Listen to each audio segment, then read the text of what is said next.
So I've been stepping into this space of making commentary online, and I know I'm by far not the first to do this. What made me want to step into this space was wanting to create, but realizing I don't want to create another news channel or become another creator repackaging lessons from a book or somewhere online. It was seeing Gen Z gents a bit younger than myself posting simple videos about their lives, their observations on the culture around them, and the struggles they were dealing with. They got me thinking, wow, like this is it.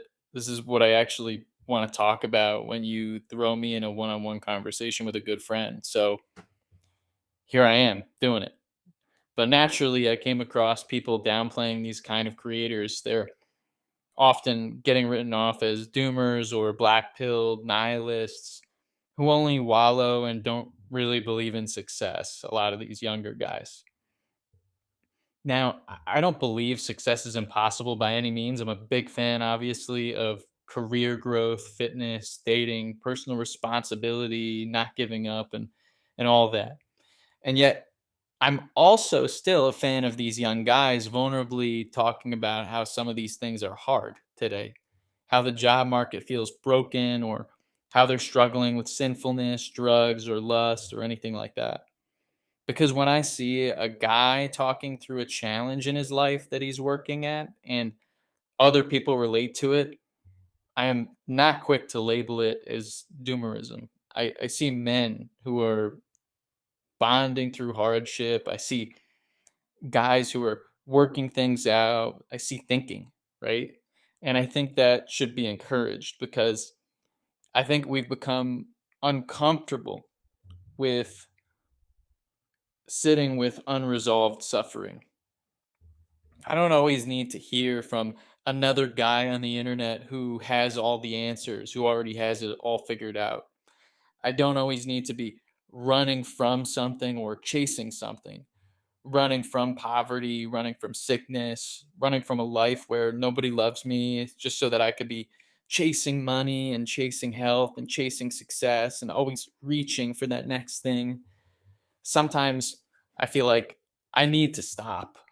I need to stop and I need to think in my own time, not at the breakneck speed of our fast culture.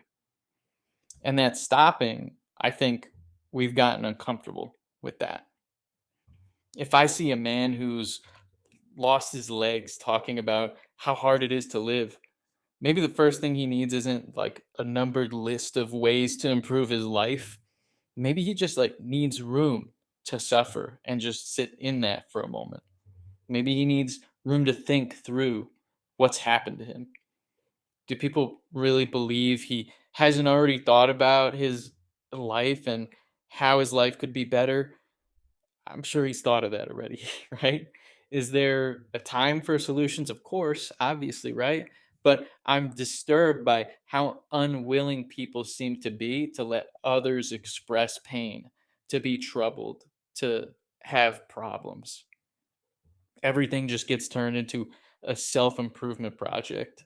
Every hardship becomes a framework, every struggle becomes a checklist, every expression of suffering gets treated like a problem that needs to be fixed immediately. And I think that's especially true for younger men today.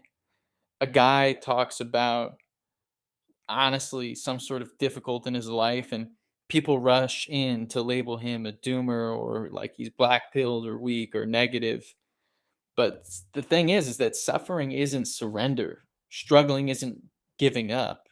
Sometimes people are simply trying to understand what they're carrying, what they're grappling with. I want to give myself and I want to give others the time and space to do that. And also, obviously, know that some fights are fights that we will lose. Like, I'm not winning the fight against living or dying. Like, bro, I'm dying. Accept that, right? And I'm not here to say I think this culture is actually afraid of negativity. We engage in that for sure. We engage in negativity. But I think we're afraid that acknowledging suffering means surrendering to it. We need to learn that expression is not resignation, lament is like not nihilism, reflection is not just being passive. And none of this isn't a Gen Z thing or an internet thing. This is just a human thing. Like for most of human history, some of the wisest folks made room for lament and sorrow. And I want to talk about a few of them here. And as we go through them, take notice of how none of these examples treat suffering as simply like a technical problem. Meanwhile, the modern internet culture often does do this. In that culture, every complaint gets answered with, this is a skill issue, or you need therapy, or he needs productivity in his life, or he needs the right mindset, he needs to go out and touch grass, or oh, here, let me link you to a framework, or buy this course, or read this book. I mean, sometimes those responses are 100% right, but sometimes the proper response is just, yes, that is hard. Like that is hard, right? And then that's it. That's the whole answer. That is hard. So let's take a look at the book of Job, for example, right? This is a book in the Bible. This guy, Job, he suffered a ton. He loses his wealth, his children die, his health is not doing so hot. And then his friends spend chapter after chapter trying to explain it. Their attitude is essentially, oh, there must be a reason. There's got to be a lesson here, Job, right? There must have been some sort of mistake that you've made along the way. And that's the reason, Job. That's the reason that you're suffering. And they just cannot tolerate, they can't accept the existence of suffering without an explanation. They're putting some sort of reason behind it. Meanwhile, Job refuses any of these easy answers. He grieves, he complains, he questions, he argues, and he expresses lament and sorrow, right? What's fascinating is that at the end of the book, God rebukes Job's friends more harshly than Job himself. Like, one interpretation is that the friends made this mistake, which was treating suffering like a puzzle to solve rather than some sort of reality to confront. Like sometimes suffering is just what happens. Like this is what Job was experiencing. It wasn't necessarily something that had to be fixed. So that was Job. Then you got another one I'll give from the Bible is the Psalms, right? So in the Psalms, they're filled with just absolute like sorrow and lament. You've got modern Christians who think of the Psalms and often they see the faithful prayer, right? In the Psalms, they see gratitude, praise, and confidence, and that surely is present there. But the Psalms also contain anger, confusion, loneliness, fear, and despair. Like, why have you abandoned me? How long will this continue? And why are my enemies winning and thriving over me? And it's like, that's like suffering, right? That human experience isn't censored even out of the Bible, because it's not like God was looking at the way the Bible was being created and he was like, nah, King David's too much of a doomer. We can't let him say those things, right? Like the Psalms show that bringing suffering into the open is part of a healthy spiritual life, right? If we're looking at David saying these things clearly, all right, like this is like an okay thing. And for a secular take, I'll kind of jump away from the Bible for a minute too, just to add in the philosopher Soren Kierkegaard, right? So this is a guy who spent much of his career attacking the very illusion that life can be reduced down to systems, formulas, or objective answers. He was a guy who believed some of the most important human experiences involved anxiety, despair, uncertainty, and mortality. And these experiences, they can't simply just be reasoned away. One theme he's always kind of coming back to is that suffering forces us to confront reality and not fix reality, just straight up confront it. This is a guy who would likely be suspicious of modern self help culture because it often treats every single problem as something that can just be optimized. This is a guy who saw struggles as deeply tied to what it means to be human. And what it means to be human, that's like scary. It just is, right? I mean, we got death, heartbreak, war, failure, sickness, regret, fear. It's all real. These are all real things. And I suppose my point is, when we're talking about these things, just let me sit with you. Let me and a friend or two grapple and wrestle with these problems. And not necessarily to find an answer. We're not seeking, we're stopping. We're engaging with and confronting the struggle, no workarounds. If it's a mountain we can climb, then hey, we're just taking a breather at the bonfire, continue the ascent, and we will. We will get back to that. But if we're talking about life and death, there is no answer to be found. This is okay. Like, this is an okay thing. To any folks gripping and clinging to this idea that that's not okay so tightly and that they need all the answers, I mean, I know how it can feel like you have all the answers when you have the web and AI in your pocket. I mean, I have those things, but not all answers were meant to be found in this life. I'm not here to tell you that every bonfire is like a group of guys who are necessarily right or wrong and saying what they're saying. All I'm telling you is that there's good reason for these bonfires existing.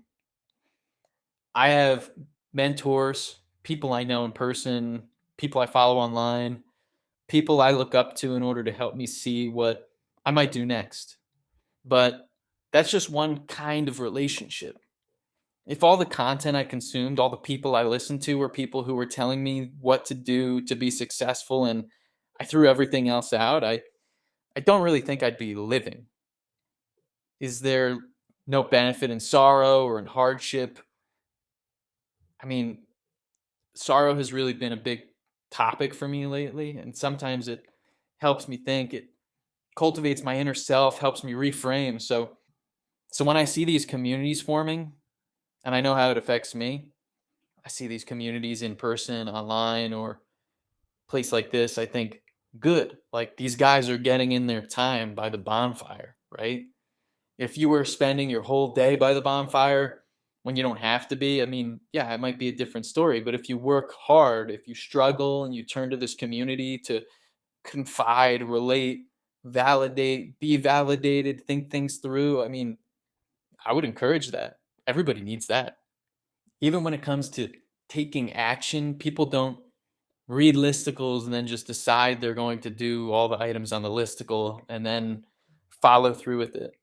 Like, we don't define the perfect morning routine and then do that routine till we die, thank God. Like, think about how you can't just tell someone, here's the pickup line you say to win a girl's heart.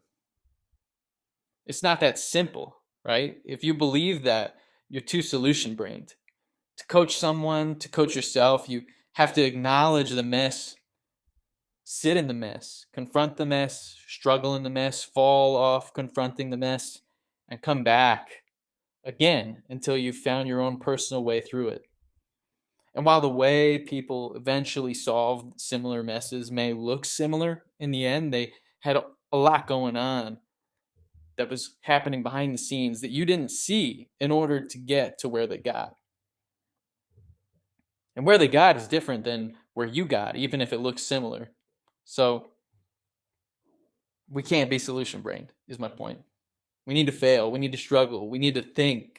We need to try something new. And we need to encourage that mentality in others because wisdom isn't always found in escaping sorrow. Sometimes it's found in passing through it.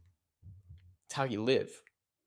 And our internet culture is, like, no surprise, not a great North Star. I feel like I'm not crazy, of course, for taking this position, but being surrounded by modern day internet culture and not the Bible or Soren Kierkegaard, sometimes it can feel like I'm wild for that position.